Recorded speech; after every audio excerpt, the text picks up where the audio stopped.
आज माझी मुलगी मला म्हणाली, "मम्मा मला डिनरमध्ये ते नूडल्सच हवेत, मी दुसरं काहीच खाणार नाही." आणि माझं असं झालं, मी अगदी 1-2 दिवसापूर्वीच तिला मॅगी करून दिली होती वीकेंडला. मग म्हटलं आता परत नूडल्स कसे द्यायचे? आणि मुलं तर मुलं असतात, ती हट्टाला पेटली होती की मला नूडल्सच हवेत. मग मी विचार केला काय करावं बरं? घरच्या घरी काहीतरी ऑप्शन असेल की हेल्दी थोडेफार नूडल्स बनवता येतील. ॲटलिस्ट बेस तरी हेल्दी करता आला ना, तर वरती थोडे सॉसेस वगैरे असतात, ते थोडं बॅलन्स होऊन जातं. मग मी विचार केला की मे बी तांदूळाच्या पिठापासून, गव्हाच्या पिठापासून काहीतरी बनवता येईल. तर हे नूडल्स पर्टिक्युलरली जे आहेत ना, तुम्ही बघू शकता प्रॉपर एकदम बाहेरच्यासारखेच लागतात. टेस्ट पण चांगली लागते, कन्सिस्टन्सी पण मस्त लागते. तर हे नूडल्स मी बनवले आहेत तांदूळाच्या पिठापासून आणि कॉर्नफ्लॉवरपासून. कॉर्नफ्लॉवर किंवा साबुदाण्याचं पीठ तुम्ही बाइंडिंगसाठी यूज करू शकता. बाकी ह्याचा बेस आहे तांदूळाचं पीठ. तर कसं बनवायचं मी तुम्हाला दाखवते आहे तसं. अर्धा कप साधारणपणे मी तांदूळाचं पीठ घेतलं आहे. 1/4 कपपेक्षा पण कमी कॉर्नफ्लॉवर मी घेतलं आहे. तुम्ही साबुदाण्याचं पीठ पण वापरू शकता. चवीपुरतं मीठ घातलं आहे आणि ह्याच्यामध्ये हळूहळू पाणी टाकून आपल्याला पातळ स्लरी करून घ्यायची आहे. जसं मी तुम्हाला दाखवते आहे, पाणी एकदम हळूहळूच घालायचं आहे, नाहीतर मग गुठळ्या होतील मिश्रणामध्ये. तर हे बघा, अशा पद्धतीने हळूहळू पाणी घालून आपल्याला पातळ ताकासारखी स्लरी बनवून घ्यायची आहे. आणि हे सगळं आपण करतो आहे तोपर्यंत मी एक स्टीमर गरम करायला ठेवला आहे. हे बघा, याची कन्सिस्टन्सी तुम्ही बघू शकता. तर आता आपल्याला काय करायचं आहे, जी आपली ढोकळा करायची जी प्लेट असते ना, थाळी, त्याच्यावर थोडंसं तेल लावून मी घेतलं आहे, ग्रीस करून घेतला आहे त्याला. आणि एकदम या लिक्विडचा मिश्रणाचा पातळ लेअर त्याच्यावर टाकायचा आहे. हे बघा, नूडल्सचे आपल्याला ह्याच्यामधनं कट करून घ्यायचं आहे, त्यामुळे त्या हिशोबाने तुम्ही तेवढा थिकनेस ठेवा. हे आपल्याला मिश्रण 10 मिनटं वाफवून घ्यायचं आहे साधारणपणे.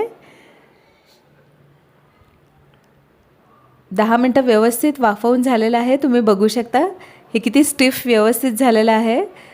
थोडंसं थंड झाल्यानंतर आपण कडा सोडवून घेऊया. तुम्ही बघू शकता ही लेअर किती छान पातळ होती. हा सिलिकॉनचा स्पॅच्युलाही त्याच्यामधनं ट्रान्सपरंट दिसत आहे. एवढी छान पातळ लेअर मी याची केली होती. हे बघा, अशा पद्धतीने एक राईसची शीट आपल्याला मिळते. आणि ह्याच्यामध्ये आपण कॉर्नफ्लॉवर घातल्यामुळे ते छान असं स्टिफ झालेलं आहे. बस, तर मग या शीटचे आपल्याला बारीक नूडल्स कट करून घ्यायचे आहेत. हे बनवणं सोपं आहे, फक्त हे नूडल्स प्रॉपरली कट करणं थोडं टेक्निकल आहे, थोडं डिफिकल्ट आहे. मी आधी चाकूने ट्राय केलं, चाकूने काय ते व्यवस्थित कट झाले नाहीत. मग मी पिझ्झा कटर घेतला आणि पिझ्झा कटरने हे प्रॉपर बारीक बारीक कट होत होते. हे बघा, अशा पद्धतीने तुम्हाला जसं कन्व्हिनियंट असेल तसं तुम्ही याला कट करू शकता, स्क्वेअर किंवा एकदम बारीक, तुमच्या पद्धतीने तुम्हाला जसं आवडत असेल तसं. मी प्रयत्न केला आहे की साधारणपणे ते नूडल्ससारखेच दिसतील, कन्सिस्टन्सी तशीच असेल, त्यामुळे मुलीलाही आवडेल. अशा पद्धतीने थोडंसं तेल लावून आपण त्याला ते मोकळे करून घ्यायचे. बाकी आता नूडल्स बनवायची तयारी मी करते आहे, भाज्या वगैरे चिरून. तोपर्यंत मी काय केलेलं आहे ना, सेकंड बॅच नूडल्सचा जो आहे तो वाफवायला ठेवलेला आहे. तर सगळ्यात आधी मी आलं आणि लसूण बारीक चिरून घेते आहे. तुम्ही बघू शकता लसणीला थोडंसं आधी ठेचून मग त्याला बारीक चॉप केलेलं आहे. त्यामुळे ठेचलेलं जे आलं लसूण असतं ना, त्याचं चायनीजमध्ये फ्लेवर खूप छान येतो. हे बघा, अशा पद्धतीने मी आलंही बारीक चिरून घेत आहे. चिरून घ्यायच्याऐवजी तुम्ही किसूनही घेऊ शकता, पण किसून घेतल्यावर आहे ना त्याचा थोडासा रस निघून जातो. त्यामुळे प्रॉपर असं बारीक चॉप केलेलं आलं लसूण असतं ना, तेच वापरलं जातं. बाहेर पण आपण चायनीज खातो तेव्हा तुम्ही बघू शकता. त्यामुळे अशा पद्धतीनेच तुम्ही त्याला चिरून घ्या असं मला वाटतं. हे बघा, याचं प्रमाण आहे ना, तुम्ही तुमच्या आवडीनुसार कमी जास्त करू शकता.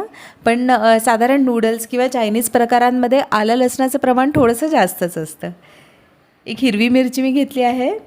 कांदे आपल्याला उभा चिरून घ्यायचे आहेत आणि मी साधारणपणे अर्धा कांदाच यूज केलेला आहे. जर तुम्हाला जास्त आवडत असेल तर तुम्ही जास्त घालू शकता. हे बघा, अशा पद्धतीने मी उभे उभे चिरून घेत आहे.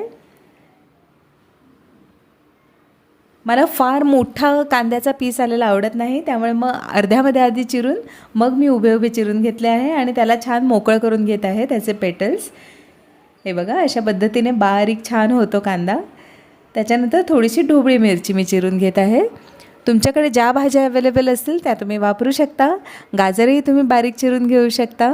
त्याच्यानंतर तुमच्याकडे कोबी असेल, तुम्हाला तुमच्या मुलांना कोबी आवडत असेल तर तुम्ही तेही घालू शकता. माझ्याकडे फार लिमिटेड व्हेजिटेबल्स होते त्यामुळे मी ते वापरले आहेत. तोपर्यंत माझी दुसरी बॅचही रेडी आहे राईस नूडल्सची आणि यालाही मी कट करून घेते आहे. हे बघा, अशा पद्धतीने माझी दुसरी बॅचही तयार झालेली आहे नूडल्सची. फार छान एकदम प्रॉपर कन्सिस्टन्सी आलेली आहे याला. चला तर मग आता नूडल्स बनवूया. 1-2 चमचे तेल घ्यायचं आहे आपल्याला कढईमध्ये. सगळ्यात आधी आपल्याला टाकायचं आहे चिरलेलं आलं, लसूण आणि मिरची. याचे फ्लेवर्स खूप छान लागतात. जेव्हा फोडणीत आपण आलं, लसूण आणि मिरची टाकतो ना, त्याचा सुगंधही मस्त येतो आणि खूप छान एकदम स्ट्रॉंग फ्लेवर्स असतात याचे. त्याच्यानंतर मी टाकते आहे बारीक चिरलेला कांदा. आणि हे जेव्हा असे काही चायनीज प्रिपरेशन्स आपण करतो ना, नूडल्स वगैरे, तेव्हा भाज्या जास्त शिजवून घ्यायची गरज नसते. थोड्याशा त्या क्रंची छान लागतात. त्यामुळे कांदाही मी फार शिजवून नाही घेतलेला आहे. थोडासा क्रंची असा ट्रान्सल्युसंट झाल्यानंतर त्याच्यामध्ये मी ढोबळी मिरची घालते आहे. तुम्ही बाकी भाज्या वापरत असाल तर तुम्ही याच वेळेस बाकी भाज्याही घालू शकता. छान तेलावर थोड्याशा परतून घ्यायच्या आणि हाफ असं शिजल्यानंतर 50% शिजल्यानंतर त्याच्यावर आपण सॉसेस टाकतो आहोत. मी टाकते आहे सोया सॉस, त्याच्यानंतर रेड चिली सॉस. हे मदर्स रेसिपीचे पर्टिक्युलरली चायनीज सॉसेस येतात, ते मी वापरते आहे. तुमच्याकडे विनेगर असेल तर तुम्ही तेही वापरू शकता. शेजवान सॉसही वापरू शकता. टॉमॅटो केचपही टाकू शकता. तुमच्या आवडीचे सॉसेस तुम्ही ह्याच्यामध्ये प्रॉपरली वापरू शकता, एकदम कस्टमाइज्ड. ह्याच्यानंतर आपण ह्याच्यामध्ये नूडल्स टाकतो आहोत. आणि नूडल्स जेव्हा तुम्ही टाकाल ना, तेव्हा हाताने थोडेसे मोकळे करून टाकायचे. म्हणजे काय होतं ना, ते सॉसेसमध्ये प्रॉपरली ॲब्सॉर्ब होतात, असे स्टिक होत नाहीत एकमेकांना. हे बघा, आणि हलक्या हाताने छान परतून घ्यायचं आहे. फक्त सॉसेसने ते छान कवर झाले पाहिजेत एवढंच आपल्याला परतून घ्यायचं आहे. फार जास्त परतायची गरज नाही आहे, कारण ऑलरेडी हे नूडल्स आपण वाफवून घेतलेले आहेत, स्टीम करून घेतलेले आहेत, त्यामुळे ते शिजलेले आहेत.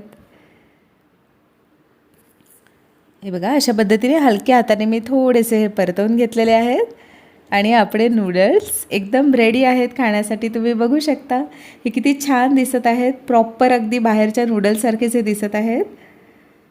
त्याची कन्सिस्टन्सी हे छान आलेली आहे. आणि तांदूळाच्या पिठाला किंवा कॉर्नफ्लॉवर, साबुदाण्याचं पीठ जेव्हा तुम्ही वापरता, त्याला अशी वेगळी काही चव नसते. त्यामुळे मुलांना हे आवडतं, आनंदाने खातात, हे नूडल्ससारखंच खातात. याच्यामध्ये आपण जे पण काही भाज्या, सॉस वगैरे घालू, त्याची चव ते छान ॲब्झॉर्ब करून घेतात. तुम्हीही घरी नक्की ट्राय करून बघा आणि मला कमेंट्समध्ये सांगा कसं झालं होतं. काही तुमचे प्रश्न असेल तर तेही तुम्ही विचारू शकता. यामध्ये अजून काही तुम्हाला इम्प्रूव्हमेंट्स वाटत असतील तर तुम्ही सजेस्टही करू शकता. माझ्या चॅनलला नक्की सबस्क्राईब करा.